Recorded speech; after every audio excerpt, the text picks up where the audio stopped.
des centaines de milliers de juifs, peut-être quelques millions, on ne sait pas vraiment. Le chiffre a été fixé arbitrairement par le tribunal de Nuremberg, dont on sait, pour les historiens, que c'est un tribunal de vainqueurs. C'est-à-dire, les vainqueurs imposent leurs lois aux vaincus. Il a dit, le tribunal de Nuremberg a décidé que ça sera 6 millions par le gaz et basta. Il n'y a pas eu de film, il n'y a pas eu de documentaire, il n'y a pas eu des mémoriaux. Comme si, bon voilà, ça a eu lieu et personne n'en parlait. Et puis tout d'un coup, à partir des années 70, on s'est dit, merde, ah ouais, mais il y a eu l'Holocauste. Attendez, c'est pas possible. Et il y a eu un Holocauste. Mais pourquoi? Historiquement parlant, ça tombait très bien avec l'histoire du Moyen-Orient. Les pauvres banlieusards, les beurs, on les oblige à aller à Auschwitz aussi, c'est malheureux, mais c'est comme ça, ils sont obligés. Bon. Vous savez, il y a un organisme qui s'appelle le MEMRI, qui est aux États-Unis, et qui est supposé traduire les déclarations des responsables iraniens.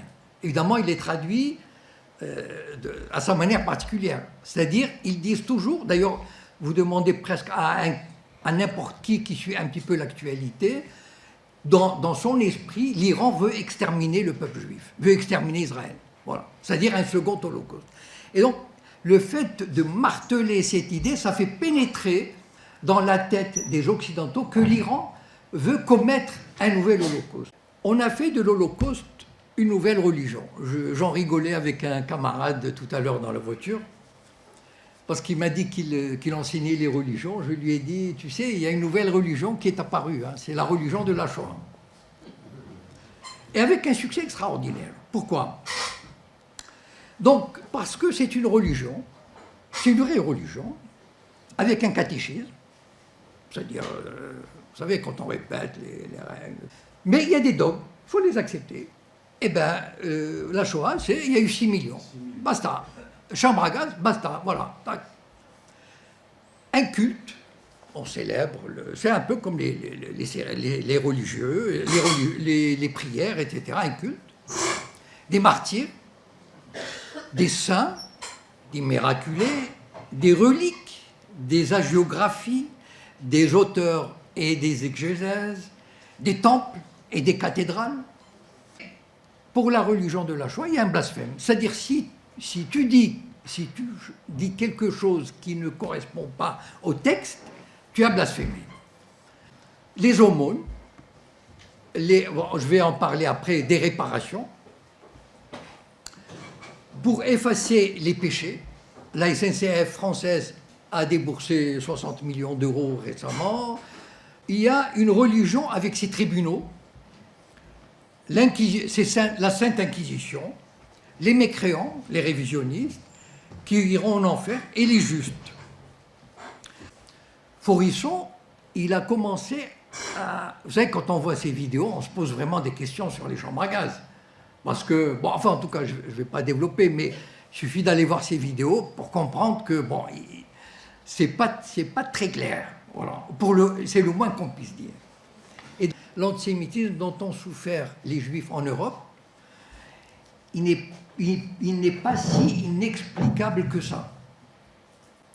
C'est que j'ai imaginé dans une villa à Marrakech, Bernard-Henri Lévy, Azoulay, etc., enfin tout le gratin, ils se disent, il faut qu'on fasse quelque chose.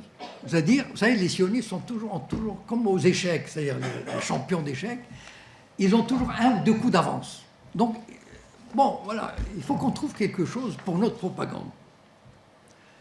Alors, ils se disent, pourquoi ne pas redécouvrir un mini-holocauste et le devoir de mémoire qui irait avec?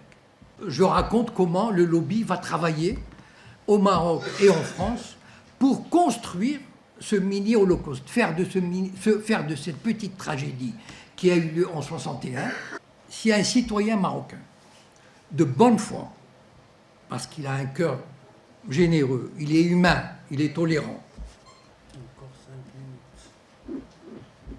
si un citoyen marocain entre naïvement de bonne foi dans cette logique, ça veut dire qu'il va voir une exposition, il va assister à une journée de la Shoah, il ne conteste pas, il intégrera inconsciemment, et même s'il ne le pense pas, il intégrera dans son esprit plusieurs des éléments dont je viens de parler. Donc il faut absolument résister, contrarier, contredire, manifester contre et ne pas se laisser faire. Wa shukran.